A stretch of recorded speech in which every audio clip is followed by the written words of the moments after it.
صل على سيدنا ومولانا محمد وعلى بسم اللہ الرحمن الرحیم۔ السلام علیکم ناظرین و سامعین کرام، پروگرام یاد الہی میں روزانہ عظیم ہستیوں کے تذکارے پاک کیے جاتے ہیں، اور اس کے ساتھ ساتھ کچھ ایسے موضوعات پر گفتگو ہوتی ہے جن سے آپ کو رہنمائی حاصل ہوتی ہے۔ آج سیدنا عمر بن عبدالعزیز رضی اللہ تعالیٰ عنہ آپ کے تذکارے خیر ہوں گے۔ اس سے پہلے اسماء الحسنہ، اللہ تعالیٰ کے خوبصورت مبارک اسماء مبارکہ میں سے ایک اسم مبارک المتکبر، جس کا معنی بڑی عزت والا، کبریائی والا، بڑی عظمت والا۔ اس کے بے شمار فوائد ہیں، برکات ہیں، چند ایک کا ذکر کرتے ہیں۔ جو بغیر تھکے یا متکبر کثرت سے پڑھتا رہے گا، یعنی کثرت سے پڑھے، اسے بلند قدر و منزلت نصیب ہوگی اور کوئی اس کا مقابلہ بھی نہیں کر سکے گا۔ اسی طرح کسی کو بے حیائی سے روکنے کے لیے اس اسم مبارک یا متکبر کو 10 مرتبہ پڑھ کر اس پر دم کر دیں، انشاءاللہ اللہ تعالیٰ بہتری فرما دے گا۔ اور میاں بیوی اپنے معاملات سے پہلے 10 مرتبہ یا متکبر پڑھیں، انشاءاللہ اللہ تعالیٰ انہیں پرہیزگار اور نیک صالح فرزند عطا فرمائے گا۔ اسی طرح جو شخص اس اسم مبارک یا متکبر کو ہر کام کے آغاز میں کثرت سے پڑھے گا، انشاءاللہ اس کے کام میں کوئی رکاوٹ پیش نہیں آئے گی۔ اور جو 21 مرتبہ یا متکبر سونے سے پہلے پڑھے گا یا دن میں پڑھ لے گا، انشاءاللہ خواب میں ڈرے گا نہیں، ڈراؤنے خواب نہیں آئیں گے۔ اور جو شخص اس اسم مبارک یا متکبر کو 622 دن تک، یعنی تقریباً 2 سال 622 مرتبہ روزانہ پڑھے گا، تو وہ صاحب سہولت و سیاست ہوگا، یعنی حکمرانی اور اس طرح کے جو معاملات ہیں اس میں اسے حصہ ملے گا۔ اسی طرح جو شخص دشمن سے ڈرتا ہو تو اسے چاہیے کہ یا متکبر کی مداومت کرے، یعنی ہمیشہ پڑھتا رہے، کثرت سے پڑھے، انشاءاللہ دشمن بدگوئی سے باز آ جائے گا۔ نیند نہ آتی ہو تو جس شخص کو نیند نہ آتی ہو یا بدخوابی کی شکایت ہو اور نیند میں خوفناک خوابوں کی وجہ سے، ڈراؤنے خوابوں کی وجہ سے خوف اور ڈر محسوس ہوتا ہو، تو وہ سونے سے پہلے 21 مرتبہ یا متکبر یہ پڑھ کر خاموشی سے سو جائے، انشاءاللہ اسے سکون کی نیند آئے گی اور وہ ہر قسم کے برے اور خوفناک خوابوں سے محفوظ رہے گا۔ جو شخص اپنی بیوی سے صحبت کرنے سے پہلے 10 مرتبہ یا متکبر پڑھے گا، انشاءاللہ تعالی اللہ تعالیٰ اپنی رحمت سے اسے پرہیزگار، فرما بردار اور سعادت مند فرزند عطا فرمائے گا۔ اسی طرح جو شخص اسم مبارک یا متکبر کثرت سے پڑھے گا، خلوت اور یکسوئی میں بھی پڑھے، تو پھر وہ خلوت اور یکسوئی کو پسند کرے گا، مخلوق کے مجمع یا ہنگامے میں شریک ہونے سے گریز کرے گا، مگر جماعت یا جمعۃ المبارک اور نیک مجلسوں میں حاضر ہونے اور خاموشی کے ساتھ باادب بیٹھنے کو پسند کرے گا، یعنی برائیوں سے بچ جائے گا، بری محافل سے بچ جائے گا، مسجد میں نماز کے لیے، جمعۃ المبارک کے لیے یا جو نیک مجالس محافل ہوتی ہیں وہاں حاضر ہوگا۔ اسی طرح اسے کثرت سے پڑھنے سے ٹی بی، جوڑوں کے درد، سر درد، آدھے سر کا درد اور اس طرح کی دیگر امراض سے افاقہ اللہ تعالیٰ عطا فرماتا ہے۔ اگر کوئی شخص اسم مبارک یا متکبر کا ورد کثرت سے کرے تو اللہ تعالیٰ اس اسم مبارک کے ورد کی برکت سے، اپنے فضل و کرم سے اسے عوام اور خواص سب کی نظروں میں عزت اور حرمت عطا فرمائے گا اور اسے شائستگی سے بہرہور فرمائے گا، امور زندگی میں باقاعدگی کے اوصاف سے بہرہور ہو جائے گا اور لوگوں کے دلوں میں اس کے لیے تکریم و تعظیم کے جذبات پیدا ہوں گے اور بڑے سے بڑے سرکش کا سر احترام سے اس کے سامنے جھکے گا۔ اور جو شخص بدخوابی یا سوتے ہوئے خوف ڈر محسوس کرتا ہے 21 مرتبہ اس کو پڑھ دے، انشاءاللہ اللہ تعالیٰ اس کے لیے بہتری فرما دے گا۔ یہ چند ایک برکات ہیں اس مبارک یا متکبر کی، اس کو اپنے اوراد و وظائف کا حصہ بنائیے، اپنے اوراد و وظائف میں شامل کیجیے، اپنے اعزاء اقربا، رشتہ دار، دوست احباب، پڑوسی، محلے دار، امت مسلمہ تک پہنچائیے۔ میرے آپ کے ہمارے بتانے سے ہمارے کسی بھی مسلمان بہن بھائی، کسی مسلمان فرد کا فائدہ ہوتا ہے، انشاءاللہ یہ ہمارے لیے دین و دنیا آخرت میں بھلائی، فائدہ، نجات اور شفا کا باعث ہوگا۔ اللہ سبحانہ و تعالی ہمیں دین و دنیا آخرت کی بھلائیاں عطا فرمائے، شفا کاملہ عطا فرمائے، آسانیاں اس دنیا میں بالخصوص آسانیاں عطا فرمائے، آسانیاں بانٹنے والا بنائے، مشکلات سے ہماری حفاظت فرمائے، آمین۔ جی ناظرین و سامعین، سیدنا عمر بن عبدالعزیز رضی اللہ عنہ آپ کو 5واں خلیفہ راشد بھی کہا جاتا ہے۔ وجہ اس کی یہی ہے کہ خلفائے راشدین رضوان اللہ علیہ مجمعین کی مکمل آپ نے متابعت اختیار کی۔ مدینہ طیبہ میں آپ کی ولادت باسعادت ہوئی، اور آپ کا جو ننیالی خاندان ہے یہ سیدنا عمر فاروق اعظم رضی اللہ عنہ سے تعلق رکھتا ہے۔ آپ کی والدہ ماجدہ سیدہ ام عاصم بنت سیدنا عاصم، یہ سیدنا عمر فاروق اعظم رضی اللہ عنہ ہی کی پوتی ہیں، یعنی سیدہ ام عاصم، اور فاطمہ بھی بعض نے نام لکھا ہے، بنت عاصم بن عبداللہ بن عمر رضی اللہ عنہم اجمعین۔ والد گرامی جو ہیں ان کا نام عبدالعزیز ہے، اور رحمۃ اللہ تعالی علیہ۔ اسی طرح کنیت آپ کے ابو حفص ہے۔ مدینہ طیبہ میں ولادت باسعادت ہوئی کیونکہ آپ کے والد گرامی جو ہیں وہ گورنر رہے اور بنو امیہ خاندان سے تھے، تو شاہی خاندان سے تعلق تھا۔ گھر میں مال و دولت کی بھی ریل پیل تھی، عہدہ، منصب، کسی چیز کی کمی نہیں تھی۔ تو سیدنا عمر بن عبدالعزیز رضی اللہ عنہ، آپ کا بچپن، آپ کی جوانی، آپ کا لڑکپن یہ شہزادوں کی طرح گزرا، حتیٰ کہ آپ روزانہ کپڑے تبدیل کیا کرتے، بڑے قیمتی خوبصورت کپڑے پہنا کرتے، بڑی قیمتی خوشبوئیں استعمال کیا کرتے، جس گلی سے گزر جاتے وہاں خوشبو ہی خوشبو ہو جاتی، اور جیسے ایک امیر کبیر شہزادے کے معاملات ہوتے ہیں بالکل ایسے ہی آپ کے معاملات تھے۔ پھر بچپن میں مدینہ طیبہ میں ہی آپ نے قرآن و سنت، حدیث، فقہ اور تمام ظاہری باطنی علوم جو ہیں وہ حاصل کیے۔ ان علوم کے دوران اکثر چونکہ آپ ناز و نعم میں پلے تھے، دنیا کی تمام آسائشیں، اللہ تعالیٰ کی تمام نعمتیں آپ کو حاصل تھیں، تو اکثر آپ بالوں میں کنگھی کرتے، بالوں کو بڑا سنوارا کرتے۔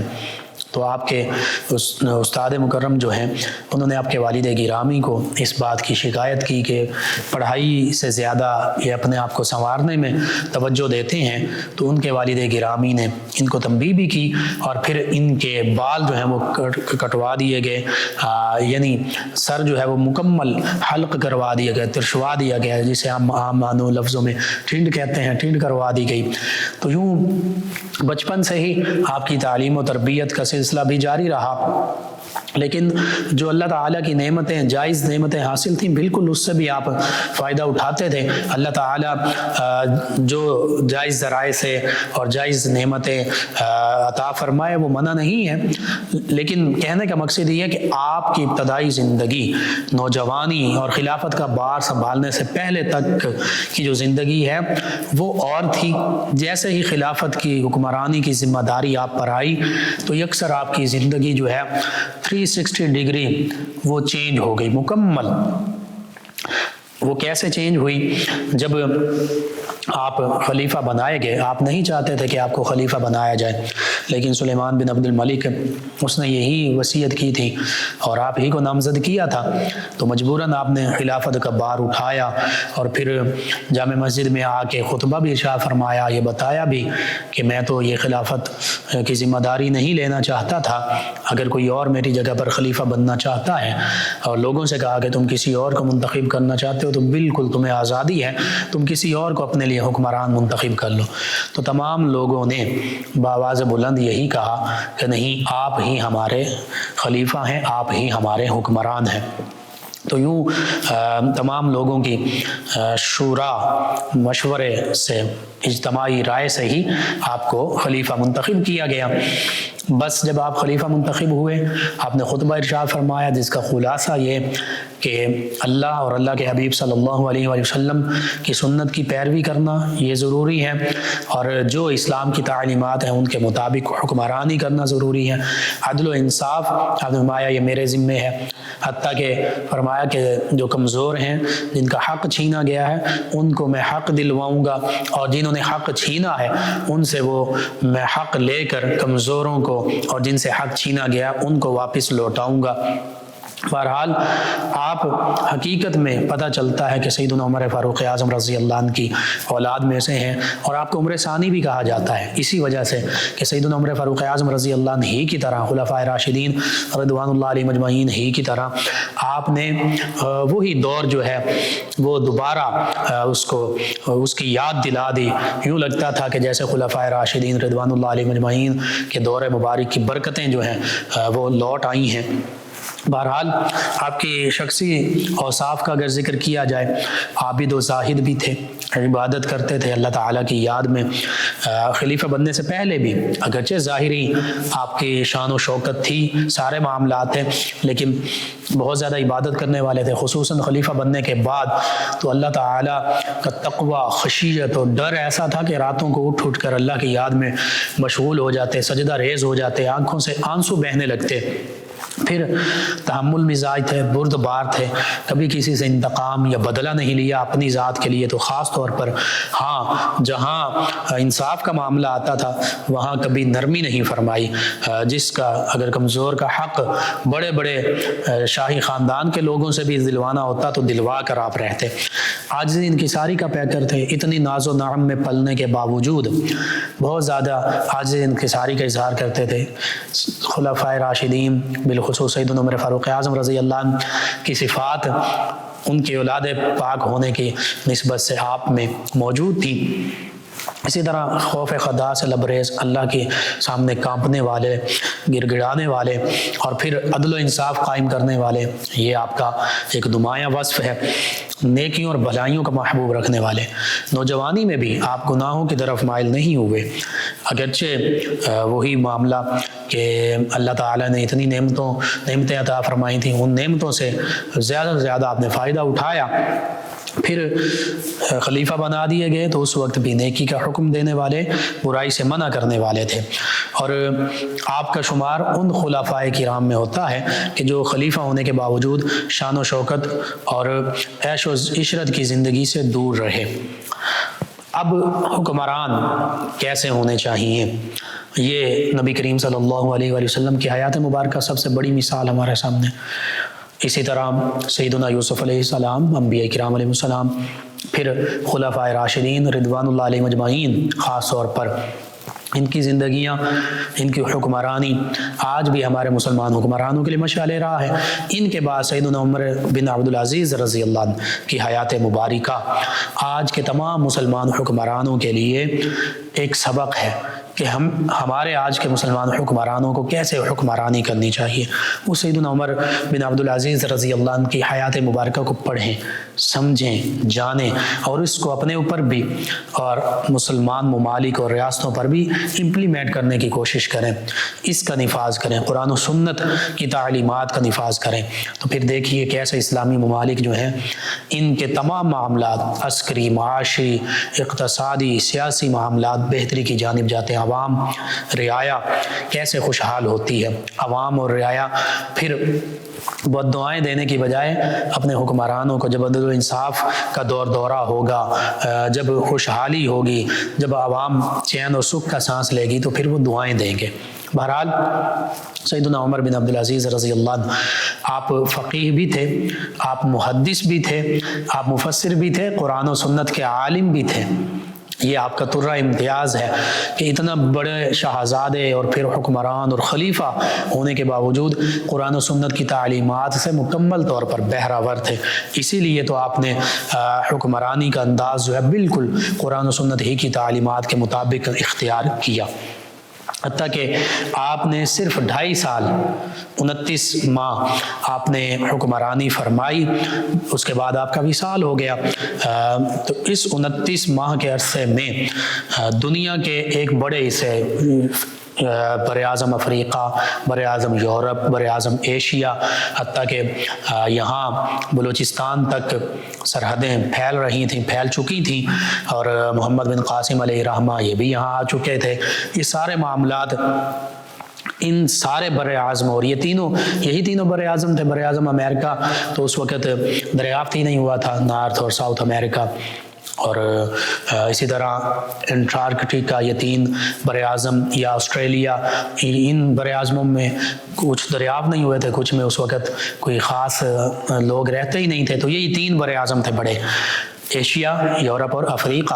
تو ان میں اکثر علاقوں پر مسلمانوں ہی کی حکومت تھی، سیدنا عمر بن عبدالعزیز رضی اللہ عنہ ہی کی حکومت تھی۔ لیکن ان تینوں بر اعظموں میں خوشحالی کا ایسا آپ نے اسلامی انقلاب برپا کیا کہ جس کی مثال اب صدیاں گزر جانے کے باوجود بھی نظر نہیں آتی۔ آپ نے چونکہ خلفائے راشدین رضوان اللہ علیہ مجمعین اور بالخصوص سیدنا عمر فاروق اعظم رضی اللہ عنہ کے عہد مبارکہ کی یاد تازہ کر دی، اسی لیے آپ کو عمر ثانی بھی کہا جاتا ہے۔ اور آج بھی یورپین یہ بات مانتے ہیں، جیسے سیدنا عمر فاروق اعظم رضی اللہ عنہ کے بارے میں کہ وہ کہتے ہیں کہ وہ یوب عمرز لا، کہ ہم تو سیدنا عمر فاروق اعظم رضی اللہ عنہ کے جو قوانین ہیں وہ انہی کو فالو کرتے ہیں، اسکالرشپ کے حوالے سے، عدل و انصاف کے حوالے سے، اقتصادی، معاشی، عسکری، سیاسی معاملات کے حوالے سے۔ تو حقیقت یہ ہے سیدنا عمر بن عبدالعزیز رضی اللہ عنہ نے بھی انہی اصولوں کو فالو کیا، تو پھر اللہ تعالیٰ نے آپ کو ہر میدان میں کامیابیاں عطا فرمائیں۔ جب سیدنا عمر بن عبدالعزیز رضی اللہ عنہ خلیفہ منتخب ہوئے تو اس وقت اسلامی ریاست کی، مملکت کی، عوام کی حالت بہت بری تھی، چونکہ اکثر بنو امیہ کے جو حکمران تھے وہ مسلمانوں پر، رعایا پر ظلم و ستم کیا کرتے تھے۔ کسی کی جاگیر چھین لی، کسی کے زمین چھین لی، یعنی پراپرٹیز چھین لی، اپنے زیر تسلط لے آئے۔ اسی طرح کسی پر ظلم و ستم کیا، کسی کو قتل کروا دیا، کسی کو قید کروا دیا۔ پھر بعض بری عادات بھی رائج ہو چکی تھیں معاشرے میں، شراب نوشی کی عادت بد یہ پھیل چکی تھی۔ اسی طرح گانا بجانا اور دیگر فحاشی کے معاملات جو ہیں وہ بتدریج رائج ہو رہے تھے۔ تو جب سیدنا عمر بن عبدالعزیز رضی اللہ عنہ خلیفہ منتخب ہوئے تو آپ نے ان سارے معاملات کی بیخ کنی کی، قلع کما کیا۔ کیسے؟ جن اموی حکمرانوں نے اور اموی خاندان کے لوگوں نے لوگوں سے ان کی زمینیں، جاگیریں، ان کے حق چھینے تھے، وہ سبھی آپ نے ان سے ان بے بس لوگوں کو واپس دلوائے۔ انصاف کا آپ نے یوں دور دورہ کروایا۔ اسی طرح جو دینی بے راہ روی پھیل چکی تھی، لوگ دین سے، دین کی تعلیمات سے دور تھے، مختلف برائیاں پھیل چکی تھیں، ان پہ آپ نے کنٹرول کیا۔ اور کیسے کیا؟ الذین مکناہم فی الارض اقاموا الصلاۃ وآتوا الزکاۃ وامروا بالمعروف ونہوا عن المنکر وللہ عاقبۃ الامور۔ اللہ رب العزت فرماتا ہے کہ وہ لوگ جنہیں ہم زمین میں اقتدار عطا فرماتے ہیں، حکمرانی عطا فرماتے ہیں، پھر ان کے ذمہ 4 چیزیں ہیں بالخصوص، ان چاروں میں ساری چیزیں آ جاتی ہیں۔ اقام الصلاۃ، نماز کا نظام قائم کرتے ہیں، اور پھر زکوٰۃ کا نظام قائم کرتے ہیں، پھر امر بالمعروف، نیکی کا حکم دیتے ہیں، نیکی کا پرچار کرتے ہیں، ونہی عن المنکر، اور منکر جو برائیاں ہیں، جو ظلم ہے، جو فحاشی ہے، ان معاملات کو روکتے ہیں۔ یہ 4 حکمرانوں کی بیسک ذمہ داریاں ہیں۔ امر بالمعروف، نہی عن المنکر میں قرآن و سنت کی تمام تعلیمات آ جاتی ہیں۔ ہر اچھے کام کا حکم دینا، ہر اچھے کام کو لاگو کروانا، ہر برے کام سے روکنا، یہ حکمرانوں کی ذمہ داری ہے۔ اور نماز و زکوٰۃ کا نظام قائم کرنا یہ بہت بڑی بات ہے۔ یہ سیدنا عمر رضی اللہ عنہ آپ نے یہ قائم کر کے دکھایا۔ اسی طرح دیگر شراب نوشی، فحاشی اور گانا بجانا اور اس طرح کے دیگر جتنے معاملات تھے ان کو آپ نے فوراً ختم کروا دیا، اسلام کی تعلیمات کو رائج کروایا۔ پھر چونکہ آپ نے دینی، حکومتی اور معاشرتی، اقتصادی، سیاسی تمام معاملات میں اصلاح کے لیے انقلابی کوششیں کی تھیں، تو اللہ تعالیٰ نے ان کوششوں کو ثمر آور کیا۔ آپ کے عہد مبارکہ میں ایسا بھی معاملہ پیش آیا کہ زکوٰۃ دینے والے تو کئی لوگ تھے لیکن زکوٰۃ لینے والا کوئی نہیں تھا۔ یعنی اتنی خوشحالی ہوئی، اللہ رب العزت ان مسلمان حکمرانوں کو، ریاستوں کو، مملکتوں کو حقیقت میں خوشحالیاں عطا فرماتا ہے جو اللہ اور اس کے پیارے حبیب صلی اللہ علیہ وآلہ وسلم کے احکام کی پیروی کرتے ہیں۔ بالخصوص حکمران جب اپنے طریقے کے ساتھ اللہ تعالیٰ کی طرف سے دیے ہوئے اختیار کے ساتھ اسلامی تعلیمات کو رواج دیتے ہیں اور برائیوں کا قلع کما کرتے ہیں، کیونکہ وہ ہاتھ سے روک سکتے ہیں، ان کے پاس یہی پاور ہے، تو پھر اللہ رب العزت کی نعمتوں کا نزول ہوتا ہے۔ پھر ان مسلمان ملکوں کے لیے، مسلمان ریاستوں کے لیے خوشحالی ہی خوشحالی ہوتی ہے۔ اللہ تعالیٰ کی رضا اور خوشنودی جب حاصل ہو جاتی ہے تو پھر سبھی مشکلات ختم ہو جاتی ہیں۔ پھر وَمَنْ أَعْرَضَ عَنْ ذِكْرِي، یعنی جس نے، اللہ فرماتا ہے جو میرے ذکر سے، میری یاد سے، میرے حکم سے دوری اختیار کرتا ہے اس کی معیشت کو ہم تنگ کر دیتے ہیں، اور کل روز محشر بھی وہ اندھا کر کے اٹھایا جائے گا۔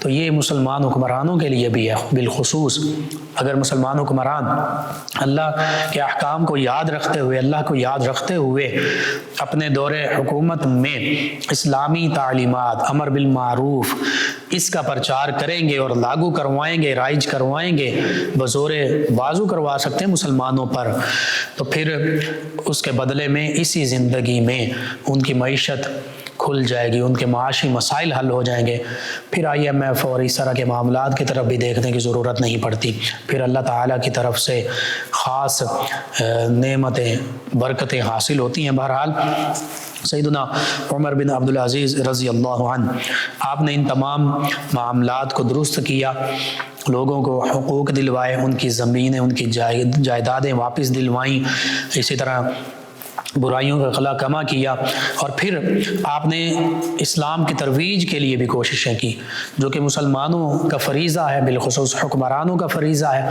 اگرچہ آج کے مسلمان تو دور کی بات، مسلمان حکمران بھی اس سے دور جا چکے ہیں کہ پیار محبت کے ساتھ، اخلاق اور کردار کے ساتھ، زور و زبردستی کے ساتھ نہیں، جو ادعو الی ربک بالحکمت والموعظۃ الحسنۃ، حکمت اور اچھے وعظ کے ساتھ، اچھے طریقے کے ساتھ لوگوں کو اللہ کے دین کی طرف بلانا۔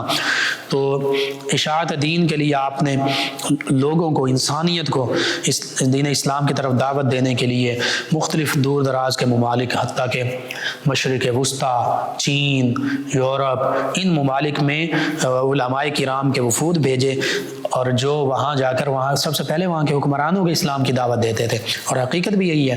نبی رحمت صلی اللہ علیہ وآلہ وسلم نے فارس کے، ایران کے حکمران کو اسلام کی دعوت دی، خط مبارک نامہ مبارک لکھا، روم کے حکمران کی طرف مبارک نامہ بھیجا، نجاشی کی طرف بھیجا، دیگر یمن کے بادشاہ کی طرف، دیگر حکمرانوں کی طرف۔ نجاشی نے اسلام قبول کیا، کچھ اور لوگوں نے اسلام قبول کیا۔ قیصر روم اسلام کی عظمت کو اس نے تسلیم کیا، لیکن صرف اپنی بادشاہی کے ڈر سے اس نے اسلام قبول نہیں کیا، حتیٰ کہ یہاں تک کہا کہ میں اگر نبی کریم صلی اللہ علیہ وآلہ وسلم کی خدمت میں حاضر ہو سکتا تو ان کے پاؤں دھو کر پیتا۔ اسی طرح خسرو پرویز نے، اس نے گستاخی کی، تنقیص کی، نبی کریم صلی اللہ علیہ وآلہ وسلم کے مبارک خط کو پھاڑا۔ آقا کریم صلی اللہ علیہ وآلہ وسلم کو جب پتہ چلا تو آپ نے فرمایا اللہ تعالیٰ اس کی سلطنت کو ٹکڑے فرما دے گا، تو اسی رات اس کے بیٹے شہرویہ نے اس کو قتل کر دیا۔ بہرحال کہنے کا مقصد یہ کہ یہ مسلمان حکمرانوں کی ذمہ داری ہے کہ وہ دوسرے غیر اسلامی ممالک کے حکمرانوں کو اسلام کی دعوت دیں، جیسے آقا کریم صلی اللہ علیہ وآلہ وسلم نے دی، جیسے خلفائے راشدین رضوان اللہ علیہ مجمعین دیا کرتے تھے، حتیٰ کہ جب جنگ کی حالت بھی ہوتی تو سب سے پہلے جو غیر مسلم ہوتے انہیں یہی کہا جاتا کہ بھائی تم مسلمان بن جاؤ، اللہ وحدہ لا شریک، اللہ جو ایک ہے اس کو معبود حقیقی مان لو، اس کی عبادت کرو، اللہ کے پیارے حبیب صلی اللہ علیہ وآلہ وسلم کی نبوت و رسالت، ختم نبوت، ختم رسالت، اس کو تسلیم کر لو ہمارے بھائیو، ہمارے حقوق تمہارے حقوق، تمہارے حقوق کی ذمہ داری ہم پر ہے، اور زبردستی یہاں پر بھی نہیں، ایک اچھے انداز کے ساتھ دعوت دی جا رہی ہے، قبول کر لیں تو بھائی بن گئے۔ پھر دوسرا معاملہ یہ ہوتا تھا نہیں قبول کرتے تو پھر یہ ہے کہ جنگ اب نہیں ہوگی، اگر تم جزیہ دینا قبول کر لو، تم ہماری ریاست میں رہو، جزیہ دو۔ اگر اس پہ بھی صلح ہو جاتی، یہ بات مان لی جاتی، تو پھر یہ دوسری صورت، پھر وہ غیر مسلم لوگ جنہیں اسلام کی دعوت دی تھی اسلام نہیں قبول کیا، کیونکہ زبردستی کسی کو اسلام نہیں قبول کروایا جا سکتا، تو اب مسلمان ممالک اور ریاست کے شہری ہیں جو دوسرے شہریوں کے حقوق ہیں، اسلام انہیں بھی وہی حقوق دیتا ہے، ہاں بدلے میں وہ ٹیکس دیں گے جس کو جزیہ کہتے ہیں۔ یہ دو صورتیں کتنی خوبصورت ہیں۔ اور تیسری کہ اگر پھر نہ ہی مسلمان ہوتے ہیں اسلام کی دعوت کو قبول کرتے ہیں، نہ ہی جزیہ دینا قبول کرتے ہیں، تو اب پھر تلواریں فیصلہ کریں گی، پھر جنگ ہوا کرتی تھی، اور پھر اللہ تعالیٰ مسلمانوں کو فتح و نصرت عطا فرمایا کرتا تھا۔ یہ اسلام کی تعلیمات ہیں، اتنی خوبصورت تعلیمات۔ کیا آج جو اپنے آپ کو سو کالڈ سیویلائزڈ کمیونٹیز کہتے ہیں، مذاہب معاشرے کہتے ہیں، ممالک کہتے ہیں کہ ہم بڑے سیویلائزڈ کنٹریز ہیں، ہم وہ جب بھی جنگ کرتے ہیں کیا ان اصولوں کو مد نظر رکھتے ہیں؟ عراق پر بمباری کی جاتی ہے کیمیکل ویپن کا بہانہ بنا کر، افغانستان پر حملہ کیا جاتا ہے، شام پر بمباری کی جاتی ہے، دیگر ممالک پر مسلمانوں پر ہی ظلم و ستم کے پہاڑ توڑے جاتے ہیں، کشمیر فلسطین میں مسلمانوں پر کیا بیت رہی ہے، کہاں گئے جنگ کے قوانین؟ لیکن یہ اسلام کی تعلیمات ہیں کہ اگر کوئی جنگ مسلط کر بھی رہا ہے اپنے دفاع کے لیے، مسلمانوں کے دفاع کے لیے، یہ 3 اصول دے دیے۔ سیدنا عمر بن عبدالعزیز رضی اللہ عنہ، آپ کا بھی یہی معمول تھا، آپ نے دور دراز ممالک کے حکمرانوں کو اسلام کی دعوت دی، جن کی قسمت میں تھا انہوں نے اسلام کو قبول کیا، اور جن کی قسمت میں نہیں تھا اسلام کو قبول نہیں کیا۔ جہاں جہاں مجاہدین پہنچے انہی اصولوں کو مد نظر رکھا، اور پھر اللہ تعالیٰ نے فتح و نصرت عطا فرمائی، کہیں بغیر لڑے اللہ تعالیٰ نے فتح عطا فرما دی، کہیں جہاد کرنا پڑا اللہ تعالیٰ نے فتح و نصرت عطا فرما دی۔ آج مسلمان جہاد سے دور ہو چکے ہیں، اس وجہ سے پوری دنیا میں ذلیل و خوار ہیں، ظلم و ستم کا شکار ہیں۔ آذربائیجان کے لوگوں نے جہاد کیا، جنگ کی، اپنا علاقہ جو 22 سال سے واپس نہیں مل رہا تھا کاراباخ، وہ واپس لے لیا۔ اسی طرح افغانستان کے جو حقیقی طالبان ہیں جو مسلمانوں کو قتل نہیں کرتے، انہوں نے امریکہ کے خلاف جدوجہد کی، 20 سال جہاد کیا، اللہ تعالیٰ نے انہیں ان کا علاقہ واپس عطا فرما دیا۔ تو اللہ تعالیٰ کی سنت جو ہے وہ یہی ہے کہ جو جہاد کرے گا لیس للانسان الا ما سعی، جو کوشش کرے گا اس کوشش کے مطابق اسے مل جائے گا۔ سیدنا عمر بن عبدالعزیز رضی اللہ عنہ کے عہد مبارکہ میں بھی بہت سی فتوحات ہوئیں، اللہ تعالیٰ نے آپ کو بہت بڑے علاقے پر حکمرانی عطا فرمائی۔ پھر عدل و انصاف کے حوالے سے جیسے میں نے عرض کیا، مجبور، مظلوم، محروم جو لوگ ہوتے ان کے حق آپ اس دور کے جو طاقتور لوگ ہوتے، حتیٰ کہ عموی خاندان سے تعلق رکھنے والے، آپ کے قریبی رشتہ دار، ان سے آپ نے واپس دلوائے۔ اور پھر ایک وقت آیا کہ عموی آپ کے جو خاندان کے لوگ تھے وہ آپ سے ناراض ہو گئے، ایک موقع پر انہوں نے آپ کی جو پھوپھی جان ہے ان کو آپ کے پاس بھیجا سفارش کے لیے، تو انہوں نے سفارش کی کہ تم اس طرح مت کرو، ان لوگوں سے جو ان کے پاس جائیدادیں ہیں وہ واپس نہ دلواؤ۔ فرمایا کہ آپ مجھے اس بات کی ضمانت دے دیں کہ جو ناجائز انہوں نے چھینا ہوا ہے میں واپس نہ لے کر دوں تو کل روز محشر مجھ سے اس بارے میں باز پرس نہیں ہوگی، پوچھا نہیں جائے گا، تو ٹھیک ہے میں نہیں واپس لیتا۔ تو اس پر وہ خاموش ہو گئیں، تو واپس چلی گئیں۔ ایسے سیدنا عمر بن عبدالعزیز رضی اللہ عنہ نے اپنے قریبی رشتہ داروں سے جو انہوں نے جائیدادیں چھینی تھیں وہ واپس مستحق لوگوں کو دلوائیں۔ اسی طرح چونکہ آپ عالم دین بھی تھے، قرآن و سنت کا علم بھی رکھتے تھے، فقہ کا علم بھی رکھتے تھے، تو آپ نے مدارس بھی تعمیر کروائے، قرآن و سنت کے حوالے سے اس کی ترویج بھی کی، بالخصوص حدیث مبارکہ کی اشاعت اور تدوین، اکٹھا کرنا، لکھنا، اس کا فریضہ جو ہے آپ کے عہد مبارکہ میں اس کا آغاز بھی ہوا اور بہت عروج پر گیا۔ پھر شراب نوشی کا خاتمہ آپ نے فرمایا، شرابی جو تھے انہیں سخت سزائیں دی، ذمیوں کو بھی حکم دے دیا، غیر مسلم لوگ جو مسلمان ریاست میں رہتے تھے کہ ہمارے شہروں میں ہرگز شراب نہ لائیں اور نہ ہی بیچیں، کیونکہ مسلمان پھر خریدتے تھے پیتے تھے۔ اسی طرح غیر مسلموں کے مذہبی تہوار کے موقع پر مسلمانوں کو تحائف بھیجنے سے روکا، یہ بڑی اہم بات ہے۔ آج ہمارے یہاں غیر مسلموں کے تہوار آتے ہیں اور ایسے تہوار جو اسلام کی تعلیمات سے بھی ٹکراتے ہیں، ویلنٹائن ڈے، کرسمس اور دیگر، تو ہمارے مسلمان اس پر بلا سوچے سمجھے مبارکبادیں دے رہے ہوتے ہیں اور ان تہواروں میں شامل ہو رہے ہوتے ہیں اور وہاں گفٹس دے رہے ہوتے ہیں۔ ہندوؤں کے تہواروں میں ہولی دیوالی میں ان کو مبارکباد دے رہے ہوتے ہیں، اور عام طور پر ہمارے کچھ حکمران اور ایسا طبقہ وہ ان کے ساتھ شامل بھی ہو رہا ہوتا ہے اور انہی کے وہ رسمیں اور رسوم و رواج بھی کر رہا ہوتا ہے، صرف وقتی اپنے مفادات کی خاطر۔ بہرحال سیدنا عمر بن عبدالعزیز رضی اللہ عنہ نے ان ساری چیزوں پر پابندی لگائی، کیونکہ قرآن و حدیث کی تعلیمات سے یہ چیزیں ٹکراتی تھیں، اس لیے آپ نے منع کیا۔ پھر آپ کو صحابہ کرام، اہل بیت کرام علیہم رضوان سے بڑی محبت تھی۔ وہ لوگ جو سیدنا علی المرتضیٰ کرم اللہ وجہ کریم اور سیدنا امیر معاویہ رضی اللہ عنہ ان کے بارے میں نازیبہ کلمات کہتے تھے، آپ نے ان کو کوڑے لگوائے، سختی سے منع کروایا، سزائیں دلوائیں، اور ان لوگوں کو بھی جو یزید کو معاذ اللہ امیر المومنین کہتے تھے ان کو بھی آپ نے کوڑے لگوائے۔ بہرحال اس سے پتہ چلتا ہے کہ آپ صحابہ کرام، تمام صحابہ کرام علیہ رضوان سے محبت کرنے والے تھے، اہل بیت کرام علیہ رضوان سے محبت کرنے والے تھے۔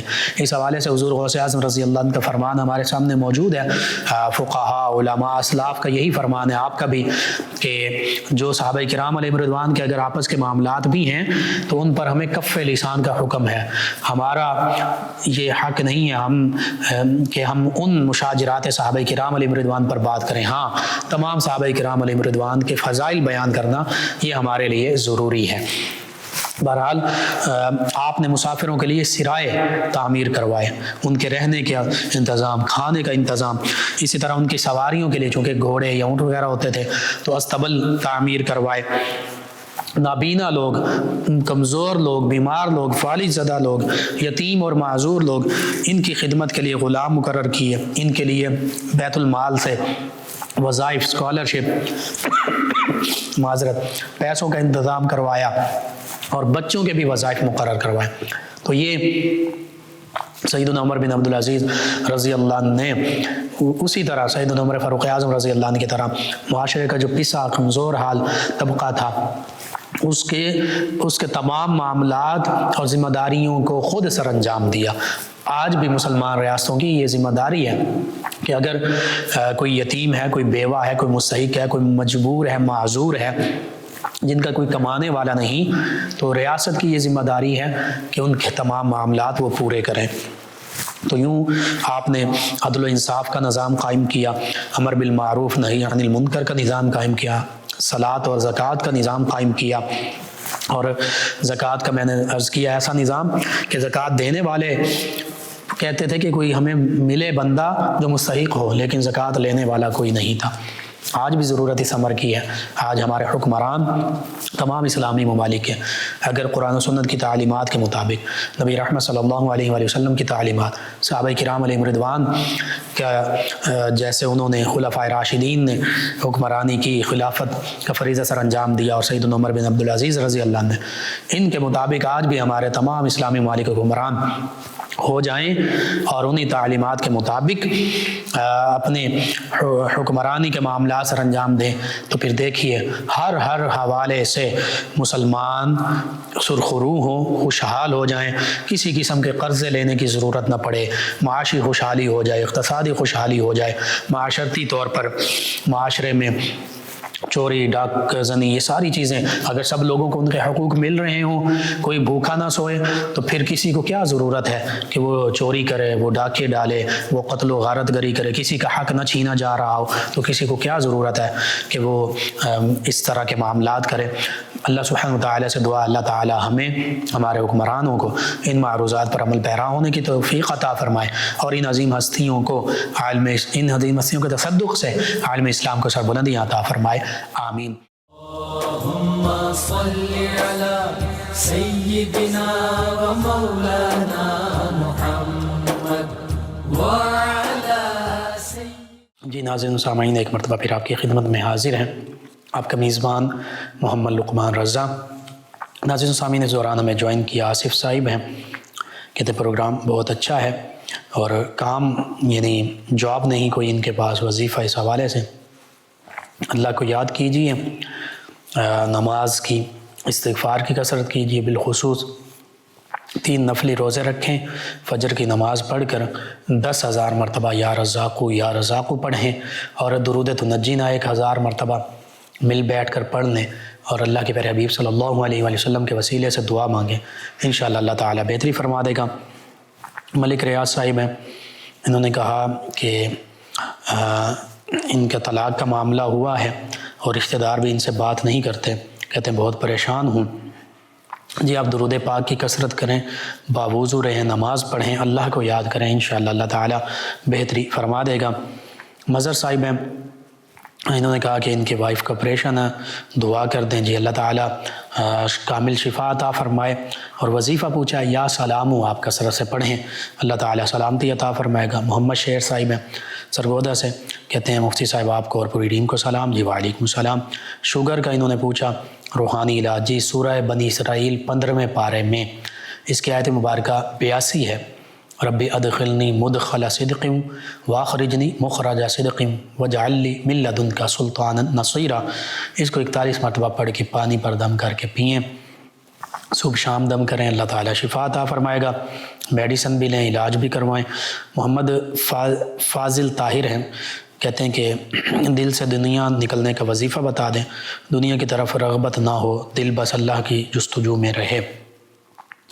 جی حقیقت میں دنیا وہ ہے جو اللہ کی یاد سے غافل کر دے۔ اگر آپ رزق حلال کماتے ہیں، والدین بیوی بچوں پر لگاتے ہیں، رشتہ داروں پر تجارت کرتے ہیں، اللہ کے بندوں پر خرچ کرتے ہیں، تو یہ بڑی اچھی بات ہے۔ لیکن اگر حرام ذرائع سے کماتے ہیں اور یا کماتے ہوئے کمانے کے دوران نماز اور دیگر جو معاملات ہیں ان سے دور ہو جاتے ہیں، تو پھر یہ دنیا ہے، ایسی دنیا سے حقیقت میں بچنا چاہیے۔ تو بس اس حوالے سے درود پاک کی آپ کثرت کریں، انشاءاللہ اللہ تعالیٰ بہتری فرما دے گا، اور اللہ تعالیٰ کے اسم مبارک اللہ اللہ یہ زبان سے پڑھتے رہیں، دل میں پڑھتے رہیں، انشاءاللہ اللہ تعالیٰ بہتری فرمائے گا۔ اسد عبداللہ قادری چشتی صاحب ہیں، کہتے ہیں السلام علیکم ورحمۃ اللہ وبرکاتہ۔ جی وعلیکم السلام ورحمۃ اللہ وبرکاتہ۔ کہتے ہیں لقمان بھائی ایک سوال ہے کہ بتا دیں سنت مبارکہ کے مطابق مرد اور خواتین کو کھانا کیسے کھانا چاہیے؟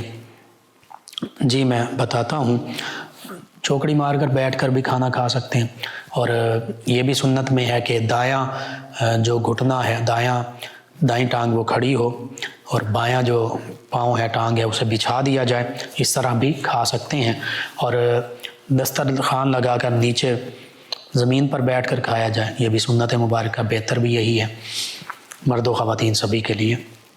ایک اور لسنر ہیں، انہوں نے کہا کہ طلاق شدہ سسٹر اپنی بہن جو ہیں طلاق جنہیں ہو گئی ان کو زکوٰۃ اور فطرانہ وغیرہ دے سکتے ہیں، جبکہ وہ بیوہ ماں کے پاس رہتی ہیں اور والد کی پینشن انہیں مل رہی ہے۔ جی میں عرض کرتا ہوں، اگر ان کے پاس سونا چاندی پیسہ جو نصاب جو نصاب کے مطابق ہے، یعنی تقریباً 76,000 تقریباً کم و بیش، یہ ساری چیزیں ملا کر سونا چاندی مال تجارت اور پیسے پڑے ہیں اور سال بھی گزر گیا ہے، تو پھر تو وہ صدقہ خیرات اور بالخصوص زکوٰۃ نہیں لے سکتی۔ لیکن اگر اتنے پیسے نہیں ہیں، نہ ہی اتنی مالیت کا سونا چاندی ہے، علیحدہ یہ سارے ملا کر سونا چاندی روپیہ پیسہ مال تجارت ضرورت سے زائد جو چیزیں، اور سال بھی نہیں گزرا اور یہ چیزیں نہیں ہیں اتنی، تو پھر انہیں آپ زکوٰۃ دے سکتے ہیں، بلکہ زیادہ مستحق وہی ہیں کہ آپ انہیں زکوٰۃ دیں، اور بتانے کی بھی ضرورت نہیں ہے کہ یہ زکوٰۃ ہے، بس ان کو دے دیں، ان کی تملیک کر دیں، یعنی ان کی ملکیت میں دے دیں، تو بالکل اس سے دوہرا اجر ہے۔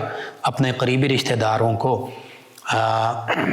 شوہر بیوی کو اصول فروع یعنی باپ دادا دادی نانا نانی ان کو نہیں دی جا سکتی زکوٰۃ، نیچے بیٹا بیٹی پوتا پوتی نواسا نواسی ان کو نہیں دی جا سکتی، بہن بھائی اگر مستحق ہیں تو پہلا حق انہی کا ہے، دوہرا اجر ہے، صلہ رحمی کا، رشتہ داری کے حقوق پورے کرنے کا بھی، اور اللہ کے راستے میں زکوٰۃ اور صدقات دینے کا بھی، تو بالکل آپ دے سکتے ہیں اگر وہ مستحق ہیں۔ ایک اور لسنر ہیں طاہرہ صاحبہ جھنگ سے، کہتے ہیں السلام علیکم، کیسے ہیں آپ؟ جی وعلیکم السلام، الحمدللہ۔ انہوں نے کہا کہ اصحاب کہف اور ناد علی کے بارے میں بتا دیں۔ اصحاب کہف 3 وہ اللہ کے نیک بندے، سورہ کہف میں مکمل ذکر ہے، 5 اور 7 کا بھی ذکر ہے، اور 7 ان کا کتا 309 سال غار میں رہے۔ وہ اس وقت جو حکمران تھا ظالم تھا، مسلمانوں کو مار دیتا تھا، اس کی وجہ سے تفصیل کے ساتھ سورہ کہف میں آپ پڑھ سکتے ہیں۔ اور ناد علی ایک وظیفہ ہے، اولیاء کاملین صالحین اس کو کرتے رہے ہیں تو کسی وقت بھی پڑھا جا سکتا ہے۔ اس کے علاوہ آپ نے پوچھا کہ کچھ لوگ کہتے ہیں کہ اذان مغرب سے پہلے گھر کی لائٹس جلا دینی چاہیے۔ جی ان سے پوچھیں کیا قرآن پاک میں، حدیث مبارکہ میں، اس میں یہ عرض کرتا ہوں اگر اندھیرا ہو گیا تو بالکل جلا دیں، اندھیرا نہیں ہے تو پھر وہ اسراف میں بھی آ سکتا ہے، فضول خرچی میں بھی آ سکتا ہے۔ تو اب اس چیز کو مد نظر ہم رکھیں گے کہ کیا یہ فضول خرچی میں تو نہیں کہ ضرورت کے بغیر ہم لائٹس جلا رہے ہیں۔ اگر ضرورت ہے، اندھیرا ہے کمرے میں، تو پھر دن میں بھی جلائی جا سکتی ہے، لیکن اگر ضرورت نہیں ہے تو پھر رات کو سونے لگے ہیں یا ضرورت نہیں ہے اور لائٹ آف کی جا سکتی ہے تو بالکل کر دیں۔ بجلی اور جو بھی اللہ کی نعمتیں ان کے جب ضرورت ہے تو استعمال کی جائیں، ضرورت نہیں ہے تو ضائع نہ کیا جائے۔ بہرحال ان کے علاوہ میں جوائن کیا ایک اور لسنر ہیں، کہتے ہیں حضرت ابو طالب ان کے نام کے ساتھ رضی اللہ عنہ لکھ سکتے ہیں یا نہیں؟ نام انہوں نے نہیں لکھا۔ نبی کریم صلی اللہ علیہ وآلہ وسلم کے پیارے چچا جان ہیں۔ نبی کریم صلی اللہ علیہ وآلہ وسلم کی بہت سی انہوں نے خدمات سر انجام دی ہیں۔ نبی کریم صلی اللہ علیہ وآلہ وسلم کے ساتھ محبت بھی کرتے تھے، آقا کریم ان کے پاس بھی رہے، پھر ان کے صاحبزادے سیدنا علی المرتضیٰ کرم اللہ وجہ کریم کو اپنے پاس رکھا، تو ہم ادب احترام کے ساتھ ان کا نام لیتے ہیں، محبت سے ان کو یاد کرتے ہیں۔ ان کا ایمان لانا یا نہ لانا یا یہ چیزیں ان کے بارے میں ہمارے اسلاف نے یہی سکوت اختیار کیا، ہم سے اس بارے میں نہیں پوچھا جائے گا، تو اس لیے ہم سکوت اختیار کرتے ہیں، اس کو ہم باعث نزاع نہیں بناتے، تو اس لیے خاموشی رہنا۔ ہاں ان کی خدمات وہ ہم بیان کرتے ہیں۔ بہرحال ان کے علاوہ ہمیں جوائن کیا ہے، اور یہ علماء اہل سنت کا آج سے نہیں صدیوں سے یہی سکوت ہی کا موقف ہے، ہم ان کے بارے میں معاذ اللہ کوئی کسی قسم کا برا کلمہ بھی نہیں نکالتے منہ سے۔ ایک اور ہمارے لسنر ہیں، انہوں نے پوچھا، گوجرا سے فاطمہ صاحبہ، کہا السلام علیکم، جی وعلیکم السلام، مرحا کا معنی پوچھا ہے، مروہ کا معنی بھی پوچھا ہے۔ مروہ پاک صاف پانی کو کہتے ہیں، صفا مروہ پہاڑی بھی ہے، وہاں سے وہ پانی بھی بہتا ہے آب زمزم، تو اس نسبت سے بھی ہے۔ اور مرحا عربی میں یہ کوئی لفظ نہیں ہے، مرحا ہے، اس کا معنی بھی تکبر ہے، اور چکی کا پاٹ یا تیر نشانے پر لگے تو شاباش دینا، تو اس حوالے سے مرحا کوئی نام نہیں ہے، یہ نام نہیں رکھنا چاہیے۔ ارحم زیادہ رحم کرنے والا، اور وقاص بھی اچھے معنوں میں ہے، وقاص اور وسیم، عثمان کا ایک معنی اللہ کا بندہ بھی ہے، تو یہ باقی نام تو ٹھیک ہے۔ مرحا اس حوالے سے اس کی جگہ پہ کسی بھی صحابی یا کسی اہل بیت کی جو عظیم مقدس ہستی ہیں ان کی نسبت سے نام رکھا جائے، اور حقیقت یہ ہے اللہ کی نسبت سے عبداللہ، عبدالرحمن، یہ ایسے نام رکھے جائیں، غلام رسول، محمد، احمد، یہ نام رکھے جائیں، صحابہ کرام ابو بکر، عمر، عثمان، علی، حسن، حسین، یہ نام رکھے جائیں، خدیجہ، فاطمہ، زینب، رقیہ، ام کلثوم، عائشہ، حفصہ، جویریہ، زینب، اس طرح کے نام رکھے جائیں، یہ ان کی برکتیں بھی حاصل ہوں گی۔ آج کل لوگ کہتے ہیں کہ جی بس کوئی یونیک نام ہو، چاہے اس کا معنی جو بھی ہو، تو مرحا کا معنی نہیں ٹھیک، اور عربی میں یہ لفظ ہے ہی نہیں، تو اس لیے اس سے بچیں۔ باقی نام تقریباً ٹھیک ہیں، اور بالخصوص جو میں نے عرض کر دیا کہ جو یہ عظیم ہستیاں ان کی نسبت سے نام رکھے جائیں۔ ایک اور لسنر ہیں، انہوں نے ہمیں جوائن کیا، کہا السلام علیکم بھائی، کیسے ہیں؟ جی وعلیکم السلام، کہتے ہیں میرا نام ساجد ہے، اور سوال یہ ہے کہ شادی کے لیے وظیفہ بتا دیں۔ سورہ اخلاص 41 مرتبہ روزانہ 90 دن تک پڑھیں، سونے سے پہلے اول آخر تعداد میں درود پاک اللہ سے دعا بھی کریں، اللہ تعالیٰ بہتری فرما دے گا۔ محسن جٹ صاحب ہیں 74 گاف پہ سے، برسین سے کہتے ہیں بھائی آپ کا پروگرام بہت اچھا ہے، آواز اور انداز بھی بہت اچھا ہے، شکریہ آپ کا۔ عثمان یا سمن راجپوت ہیں، انہوں نے جوائن کیا، کہتے ہیں السلام علیکم ورحمۃ اللہ۔ جی وعلیکم السلام ورحمۃ اللہ وبرکاتہ۔ انہوں نے کہا کیا حال ہے؟ جی الحمدللہ۔ کہتے ہیں کہ بھائی میں بہت پریشان ہوں، میرے ماما پاپا ان کی لڑائی بہت ہوتی ہے گھر میں، اور ماما جو ہیں پاپا پہ شک کرتی ہیں، کوئی وظیفہ بتا دیں۔ جی میں اس حوالے سے عرض کرتا ہوں، آپ یا ودود یا رؤوف یا رحیم اس کو 1000 مرتبہ پڑھیں، کھانے پینے کی چیزوں پر دم کریں، ویسے بھی یا ودود پڑھتی رہیں، ہر چیز پر کھانے پینے کی چیز پر دم کر دیا کریں، سبھی کھائیں پئیں، انشاءاللہ آپس میں الفت محبت ہوگی۔ سورہ یاسین یہ بھی پڑھ کر دم کر کے کھانے پانی پر جو بھی ہے پیا کھایا جا سکتا ہے۔ بشرا صاحب ہیں، انہوں نے کہا لقمان بھائی کیا حال ہے؟ جی الحمدللہ۔ نظر بد کا وظیفہ سورہ نون والقلم ما یسطرون 29ویں پارے کی دوسری صورت، اس کی دونوں آخری آیات اول آخر تا قداد میں درود پاک پڑھ کر بسم اللہ الرحمن الرحیم کے ساتھ یہ 3 مرتبہ آیتیں پڑھ کر جس کو بھی نظر بد ہے اس پر دم کر دیں، اللہ تعالیٰ شفا عطا فرمائے گا۔ ایک اور لسنر ہیں، انہوں نے کہا السلام علیکم لقمان بھائی کیا حال ہے؟ جی وعلیکم السلام الحمدللہ۔ کہتے ہیں کہ قرۃ العین ہیں، عائشہ صاحب ہیں، اور انہوں نے کہا ماشاءاللہ پروگرام بہت اچھا ہے، سکون ملتا ہے۔ جی شکریہ آپ کا۔ ایک لسنر ہیں، انہوں نے غالباً نام نہیں لکھا، شہزاد صاحب ہیں، کہتے ہیں کہ السلام علیکم لقمان بھائی آپ کا پروگرام بہت پیارا ہے، آپ نے جو سوال کیا ہے اس کا جواب جو ہے اس میں مختلف جزیات ہیں، میں انشاءاللہ اس کو دیکھ کے آپ کو دوبارہ بتاؤں گا۔ سید خادم حسین شاہ صاحب ہیں شمس والا سے، کہتے ہیں سیدہ فاطمہ سلام اللہ علیہ ورضی اللہ عنہا ان کی عمر مبارکہ وصال کے وقت کتنی تھی؟ مختلف روایات ہیں، اگر 35 سنہ نبوی ولادت تسلیم کی جائے تو پھر ان کے 18 اور 11 29 برس عمر بنتی ہے، اور اگر 40 یا 41 سنہ نبوی اس سے دیکھا جائے تو پھر آپ کی عمر مبارکہ تقریباً 22 برس بنتی ہے، تو 22 سے 29 22 یا 29 ہی کا قول علماء نے کیا ہے۔ جہانگیر صاحب ہیں فیصل آباد سے، کہتے ہیں کہ آپ کا شکریہ کہ آپ نے میرا نام شامل کیا پروگرام میں، نمبر شامل نہیں کیا، کہتے ہیں میں بہت پریشان ہوں، بیمار ہوں، اپنا علاج نہیں کروا سکتا، چلیں نمبر آپ بھیج دیجئے، کوشش کروں گا میں شامل کر سکوں۔ اور میں یہ بھی کہوں گا کہ آپ اپنے قریبی رشتہ داروں اور پڑوسیوں سے بالخصوص بات کریں، اور انہیں بھی چاہیے کہ وہ آپ کا احساس کریں، پہلا حق انہی کا ہے۔ اور اس کے علاوہ بھی آپ کوشش کیجئے بیت المال سے کسی کے تھرو آپ رابطہ کیجئے، اپنے علاقے کا جو بیت المال زکوٰۃ و عشر کے چیئرمین ہیں ان سے بات کیجئے، انشاءاللہ آپ کا معاملہ امید ہے حل ہو جائے گا، تاکہ وہ آپ کو کسی بھی فنڈ سے آپ کے علاج کے لیے پیسے مہیا کر دیں۔ ظفر راجہ صاحب ہیں، انہوں نے ہمیں جوائن کیا، کہتے ہیں کیا کل آپ نے یا مبینو بتایا تھا؟ جی یا مبینی تو نہیں بتایا، یا مبینو یا مالکو کا ذکر کیا، یہ کثرت سے پڑھیں، بڑے فائدے ہیں اس کے، امراض سے شفا حاصل ہوتی ہے اور اللہ تعالی ہر حال میں برکتیں عطا فرماتا ہے۔ ان کے علاوہ میں جوائن کیا ہے سعادت نصیب فرمائے، انہوں نے حجاب عمرے اور حج کی سعادت نصیب فرمائے، انہوں نے دعاؤں سے نوازا۔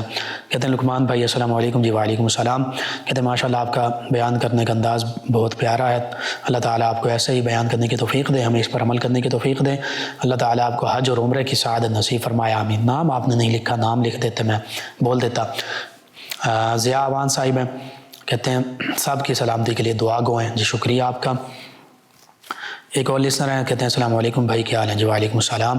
صبا صاحب ہیں تلیاں والا سے، کہتے ہیں کہ میرے بھائی کو ان کی ڈکیٹی ہو گئی ہے، بائک اور پیسے وغیرہ ان سے چھین لیے گئے ہیں، اور دوسرا انہوں نے کہا کہ بیٹا احمد اور احد اور سسرال والوں نے کہتی ہیں کہ مجھے اور ہسبینڈ کو گھر سے نکال دیا، ہماری صلح ہو جائے، کوئی وظیفہ بتا دے۔ جی میں عرض کرتا ہوں، آپ اپنے بھائی سے کہیے انا للہ و انا الیہ راجعون، یہ ایک کاغذ پر لکھ کر پتھر کے نیچے اپنا اور اپنے والدہ کا نام لکھ کر یہ رکھ دیں بھاری پتھر کے نیچے، اللہ تعالیٰ نے چاہا تو ضرور ان کی چیزیں مل جائیں گی، اور دوسرا قانونی چارہ جوئی ضرور کریں، انشاءاللہ اللہ تعالیٰ بہتری فرما دے گا۔ آپ کے حوالے سے یہ ہے کہ آپ خاندان کے جو بڑے بزرگ ہیں ان کو ساتھ لیں اور صلح کی کوشش کریں، انشاءاللہ اللہ تعالیٰ بہتری فرمائے گا۔ اس کے علاوہ درود تنجینا 1000 مرتبہ پڑھیے، اللہ کے حبیب صلی اللہ علیہ وآلہ وسلم کے وسیلے سے دعا کیجیے، اللہ تعالیٰ بہتری فرما دے گا۔ ہرنیوں کا وظیفہ ہمارے 2 لسنرز نے پوچھا ہے، ابو بکر صاحب نے وائف کے حوالے سے اور ایک اور لسنر انہوں نے بیٹے کے حوالے سے پوچھا ہے۔ جی میں ناف ٹلنا یا ہرنیا جسے کہتے ہیں اس کا وظیفہ بتا دیتا ہوں۔ ایک تو یہ کہ ناف پر انگوٹھا رکھ کر سورہ فاتحہ 1 مرتبہ پڑھیں، سورہ ناس 1 مرتبہ پڑھیں، لیکن سورۃ الناس جب پڑھ رہے ہیں تو الناسو جب بھی آئے تو اس لفظ الناسو کو 3 مرتبہ پڑھنا، الناسو الناسو الناسو، پھر سورت مکمل کر لیں اور یہ عمل 11 دن مسلسل کریں، انشاءاللہ ہرنیا کے مرض سے افاقہ ہوگا، ناف اپنی جگہ پر آ جائے گی۔ دوسرا یہ ہے سورہ فاطر، اس کی آیت مبارکہ 41 لکھ کر ناف پر باندھ لیں، ناف اپنی جگہ پر آ جائے گی، اور یہ مستقل باندھا رہے تو ناف اپنی جگہ پر رہے گی، دوبارہ ہرنیا نہیں ہوگا۔